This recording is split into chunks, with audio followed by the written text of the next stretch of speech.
We continue now the parable of the landowner as we heard from Matthew 20. Listen now for the word of the Lord. When evening came, the owner of the vineyard said to his manager, "Call the laborers and give them their pay, beginning with the last and then going to the first." When those hired about 5 o'clock came, each of them received the usual daily wage. Now when the first came, they thought they would receive more, but each of them also received the usual daily wage.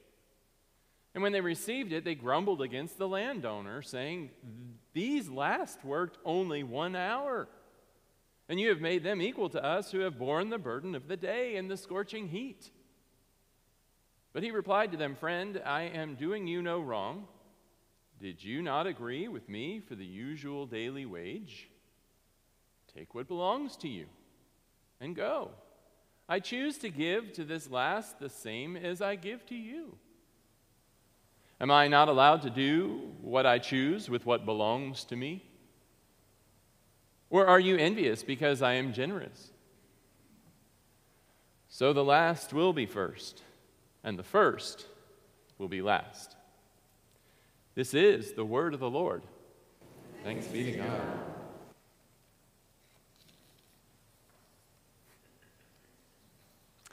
So I'm here to tell you today that expectations matter.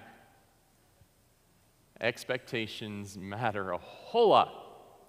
This week, it was Wednesday. I went for a short run, kind of mid-morning. Now, you might remember what happened Wednesday after not happening around these parts for several months. About midway through my run, it started sprinkling.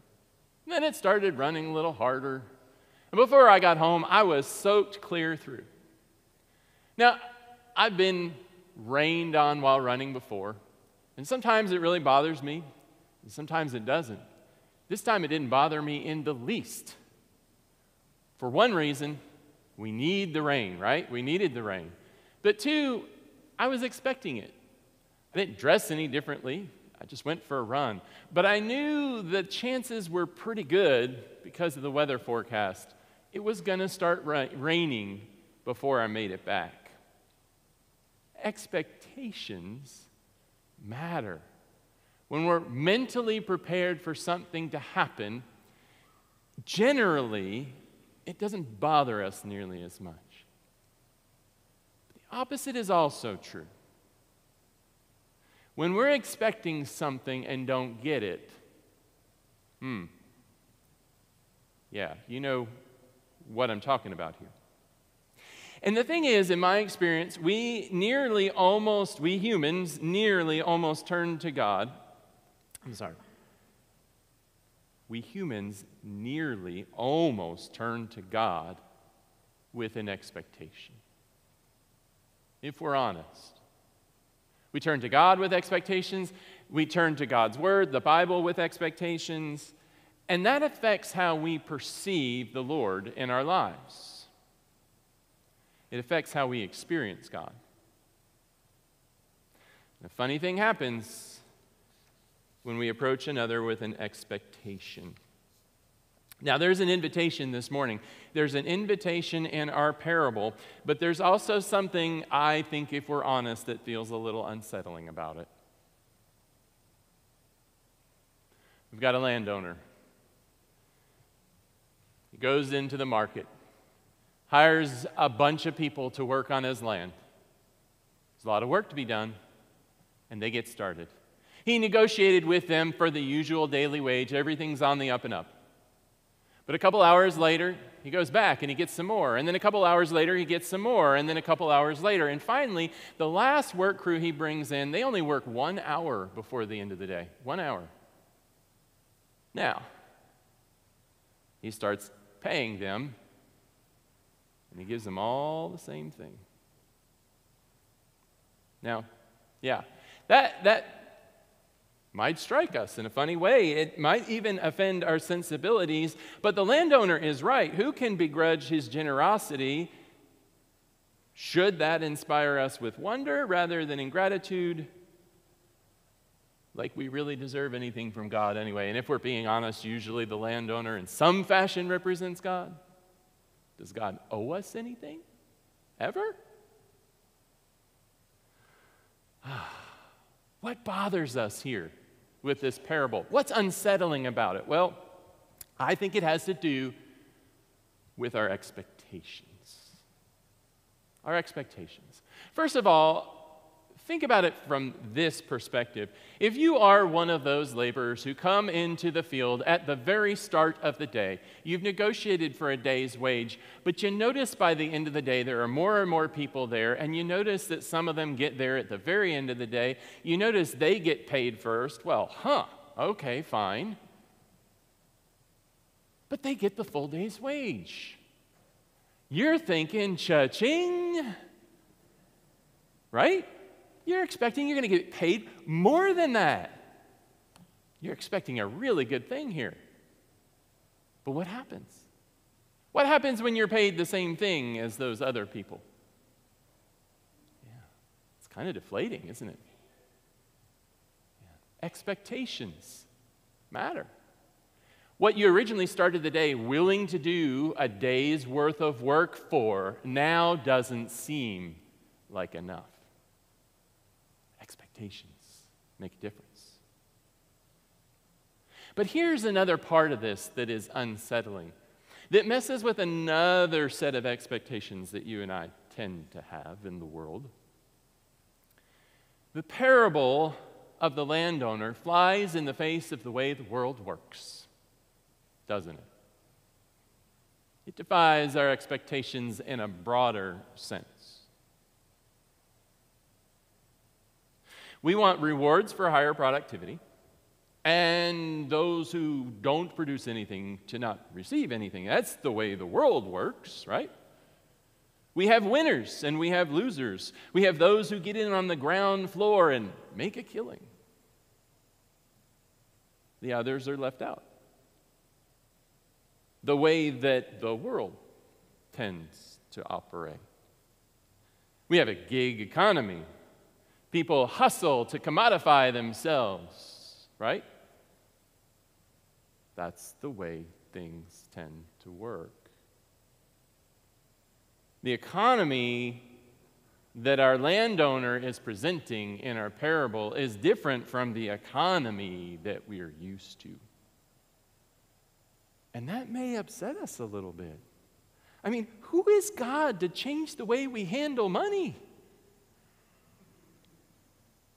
Of course, I mean that tongue-in-cheek. To think of things being different than the ways that we are accustomed to them may sometimes strike us as offensive indeed. And when we read this parable, we may even think it sounds un-American. We may struggle and insert our own opinions about participation trophies, but that kind of seems to be what the landowner is giving everybody. And I have to admit, even as a pastor, I struggle when I read this and hear this as much as anybody. There's something here that bristles against us, right? I certainly enjoy the benefits of our capitalist society as much as anybody else. It's brought about a great amount of good in the world, an incredibly high quality of life, an amazing standard of living. Even the most modest among us here today are among the most wealthy to ever live in the history of, by historical standards. I get that and I appreciate that. And there's something about the way that we have learned to do that that doesn't exactly jive with what is presented in our parable.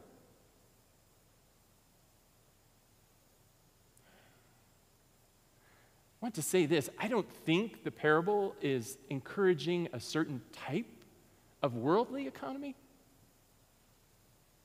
But we have to acknowledge the Bible is always concerned about falsely assigning some people as winners and others as losers.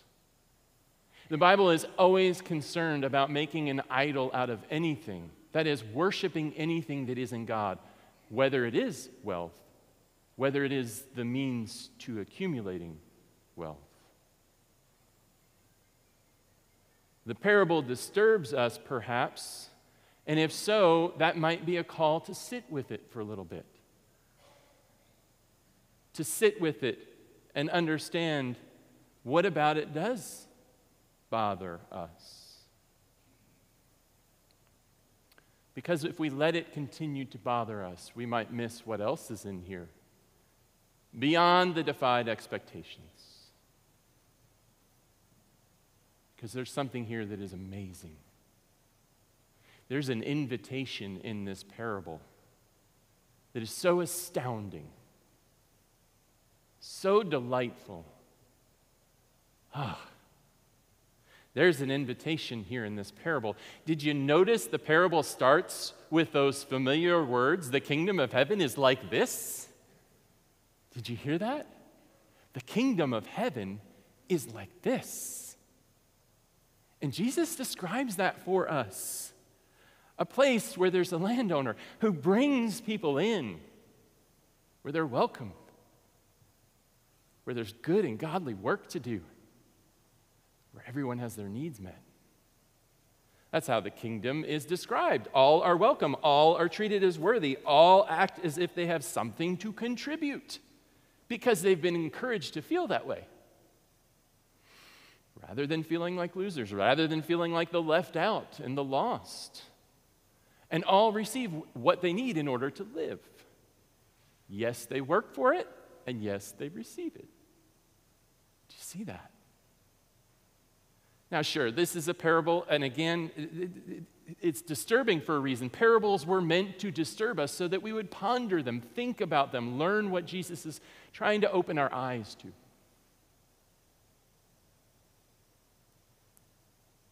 But here's the thought. While we may not be proposing a worldly economy or policy here, here's the thought. What if things were like this in the parable, at least here in the church? At least here in the church. At least in the church, let us treat each other like this. Let us treat each other with equal mercy and mutual concern and care and compassion, value and dignity.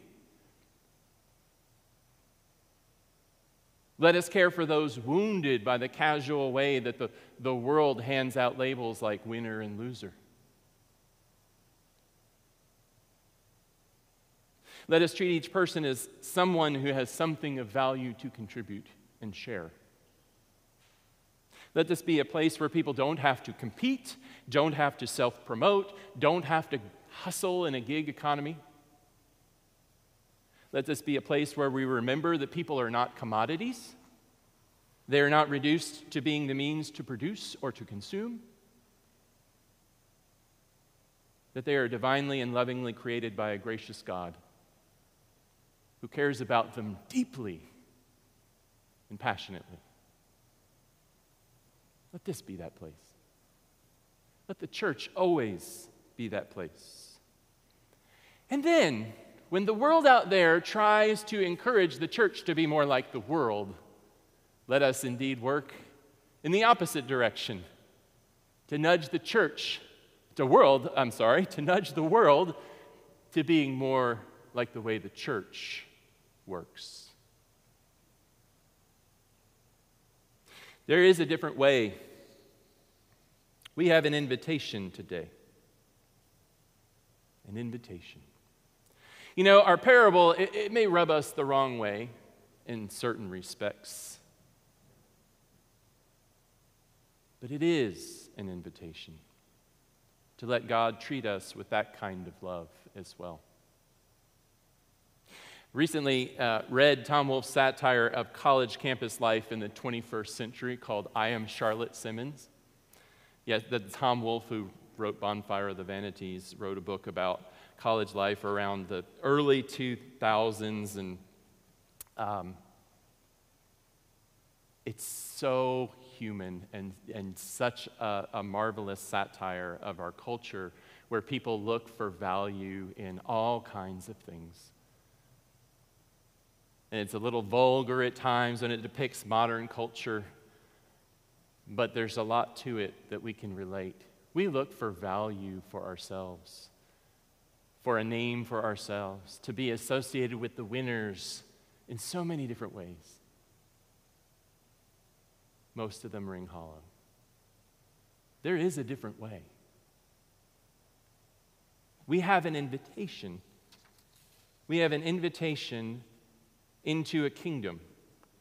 The landowner, in fact, invites us into the vineyard to participate into a life of adventure and blessing, of welcome and community and mutual benefit and forgiveness and grace and recognition of the inherent worth of everyone, of awe and wonder and reverence. He invites you into relationship with God and the church.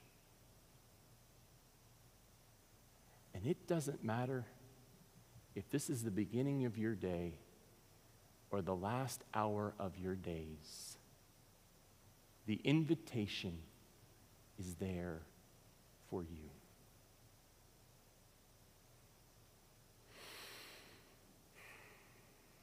It's quite an invitation, you know. And it's full of implications and blessings that you don't understand when you get started. We maybe won't understand until the kingdom in its fullness comes. But we'll find out along the way together. Yeah, Jesus taught in parables to capture our imagination and lived with us to captivate our hearts. But what an invitation. What an invitation. The kingdom of heaven is like this.